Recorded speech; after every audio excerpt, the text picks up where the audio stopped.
Una historia que ha estado y sigue estando en el centro de los debates.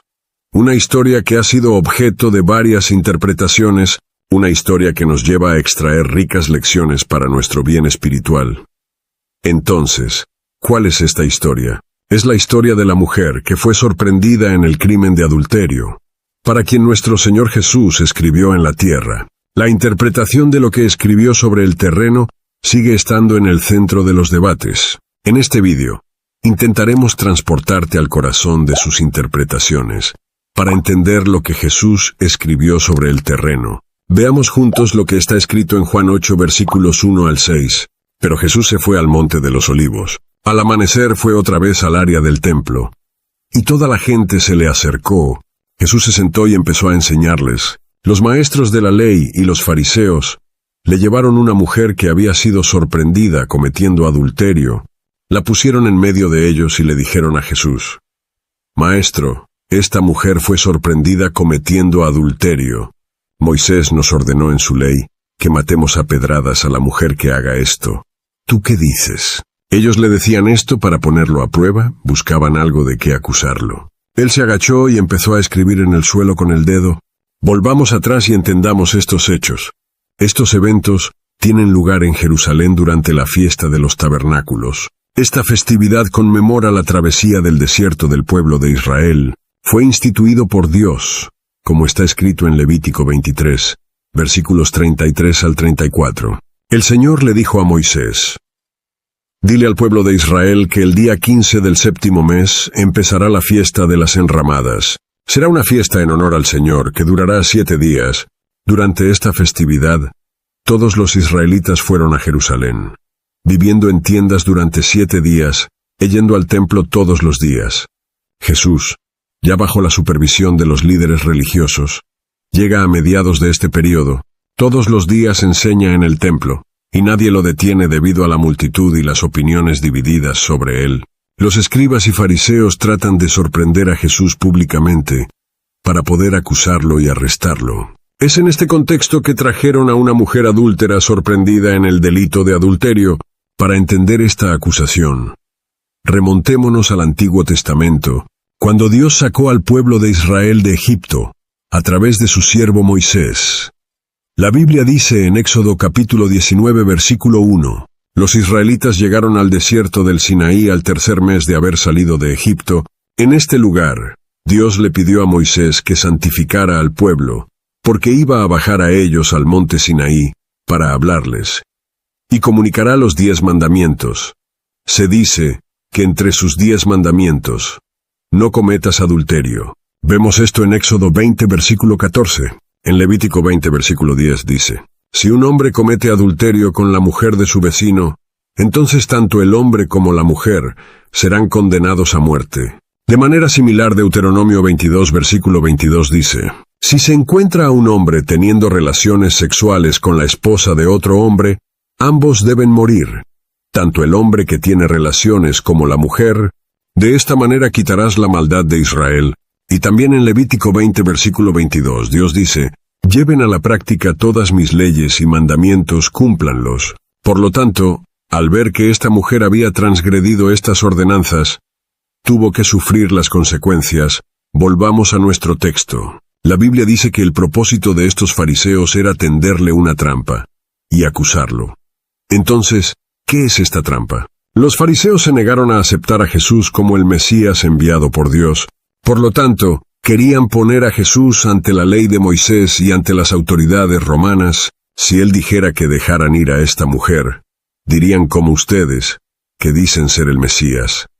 Se niegan a poner en práctica la ley de Moisés, mostrando así a la gente que Jesús era solo un impostor. Si Jesús había dicho que apedrearan a esta mujer, las autoridades romanas iban a intervenir, y él iba a tener un problema, ya que la orden iba a venir directamente de él. Entonces, si él decía que la dejara ir, iba a tener un problema. Y si también decía que la apedreara, iba a tener un problema. De ahí la trampa. Y eso era para acusarlo sobre la base de su palabra. Queremos llamar su atención sobre algo real y lógico que no está registrado en la Biblia. Vemos que es solo la mujer la que es llevada ante Jesús. Si ella fue sorprendida en adulterio, ¿por qué no trajeron al hombre con ella, sabiendo que una mujer no puede cometer adulterio sola?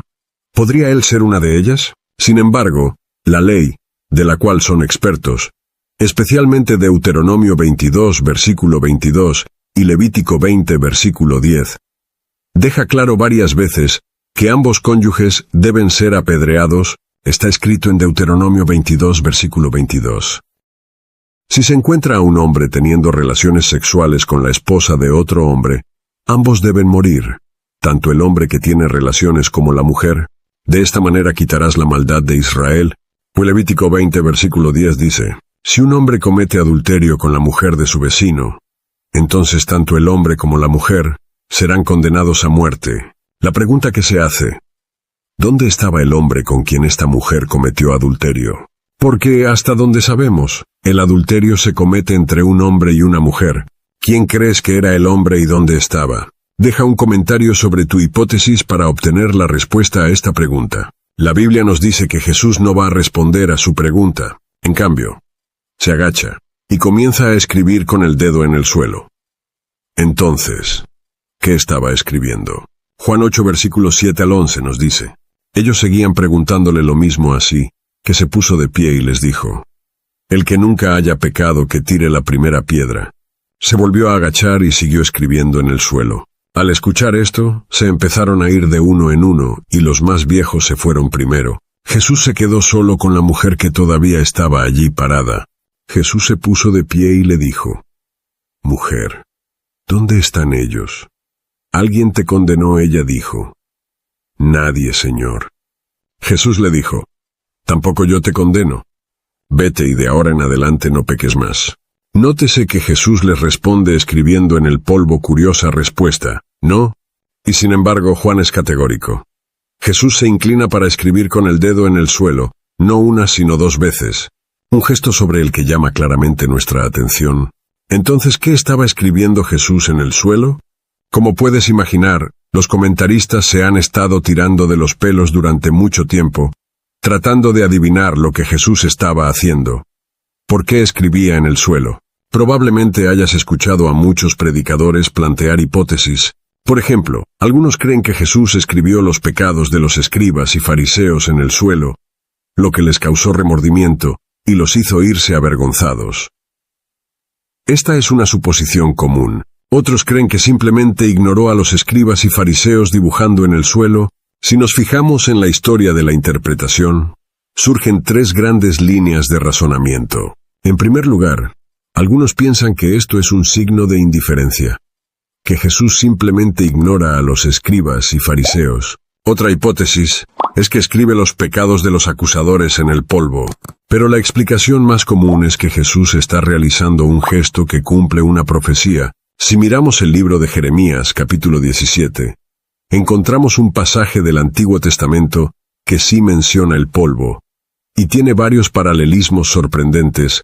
Con el Evangelio de Juan leemos, en el versículo 1, el pecado de Judá ha sido escrito con un cincel de hierro, mientras que en el versículo 13 está escrito, el Señor es la esperanza de Israel, todo el que te abandone será avergonzado. Los que se apartan de ti quedarán inscritos en el polvo porque abandonaron al Señor, manantial de agua fresca. Detengámonos aquí.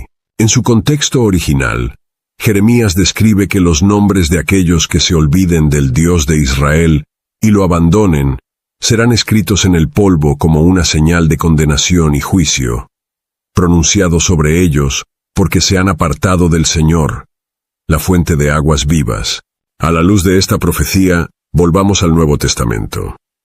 En Juan capítulo 8 al versículo 7, dice, ellos seguían preguntándole lo mismo. Así que se puso de pie y les dijo, el que nunca haya pecado que tire la primera piedra. En el capítulo 7, Jesús se identifica con la fuente de las aguas vivas, diciendo que de su corazón fluyen ríos de agua viva. Al vincular esta imagen del pecado escrita en el polvo con la fuente de aguas vivas, rechazada por los gobernantes de Judá y los pastores de Israel, algunos autores han sugerido que Jesús estaba realizando una señal de juicio contra los gobernantes de Jerusalén, los escribas y los fariseos que lo habían rechazado a él. la fuente de aguas vivas. De este modo, su pecado quedaría inscrito en el suelo como signo de condenación. Esta profecía coloca a los escribas y fariseos en el papel de los malvados pastores de Israel, contra quienes Jeremías había profetizado en el Antiguo Testamento. Cuando vieron el cumplimiento de esta señal a la luz de la profecía, se confundieron. Juan dice que todos, empezando el mayor, se fueron, dejando solos a Jesús y a la mujer. Esta es la tercera interpretación, un signo profético como los que Jesús realiza continuamente en los Evangelios, es la que nos parece más justa, y la de San Agustín. Aquí están sus tres hipótesis sobre lo que Jesús habría escrito en el suelo. ¿Era esto un signo de indiferencia hacia los fariseos y los escribas? ¿Estaba escribiendo los pecados de los acusadores en el suelo? ¿O era coherente el escribir en el terreno con el cumplimiento de la profecía de Jeremías 17? ¿Cuál de las hipótesis te parece más probable? ¿O tienes otras hipótesis? Compártelos con nosotros en los comentarios. Sigamos con nuestra reflexión. Si la norma en el capítulo 22 de Deuteronomio ordena la lapidación de la mujer, ¿no está violando la ley al no cumplirla? Note que en el libro de Deuteronomio capítulo 17 versículo 6 está escrito: la condena a muerte debe hacerse por el testimonio de 2 o más testigos. No habrá pena de muerte por el testimonio de un solo testigo. En Juan 8 todos los testigos abandonan la escena. El versículo 10 nos lo dice. Jesús se puso de pie y le dijo: Mujer, ¿dónde están ellos? ¿Alguien te condenó? No queda nadie, nadie ha testificado contra ella. Solo quedaron él y la mujer. El versículo 11 dice: ella dijo: Nadie, Señor. Jesús le dijo: Tampoco yo te condeno. Vete y de ahora en adelante no peques más. Jesús crea una situación en la que no hay 2 testigos que testifiquen contra ella. Como la ley requiere que una persona sea condenada a muerte, así al evitar la trampa, permanece fiel a la ley de Moisés. En otras palabras, estaría violando la ley si tomara una piedra para apedrearla solo, porque se necesitan 2 testigos públicos para testificar, para trazar un paralelismo. Recordemos el juicio ante el Sanedrín. Buscaban 2 testigos para afirmar que Jesús quería destruir el templo, porque no podía ser condenado a muerte sin al menos 2 personas dispuestas a dar fe públicamente de un crimen. No es el caso aquí para esta mujer. Por lo tanto puede decirle: tampoco yo te condeno.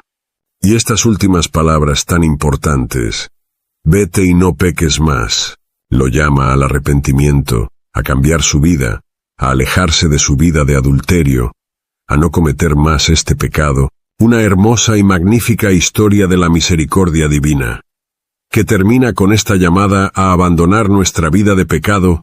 Lo realmente importante no es perforar en el suelo lo que Jesús escribió, sino que evitó la trampa y mostró una gran misericordia a esta mujer, dándole otra oportunidad. Esta nueva oportunidad se ofrece a todos los que reciben a Jesús como su Señor y Salvador. Te pedimos que permanezcas en esta gracia hasta su regreso, o hasta el último día en la tierra. Amén.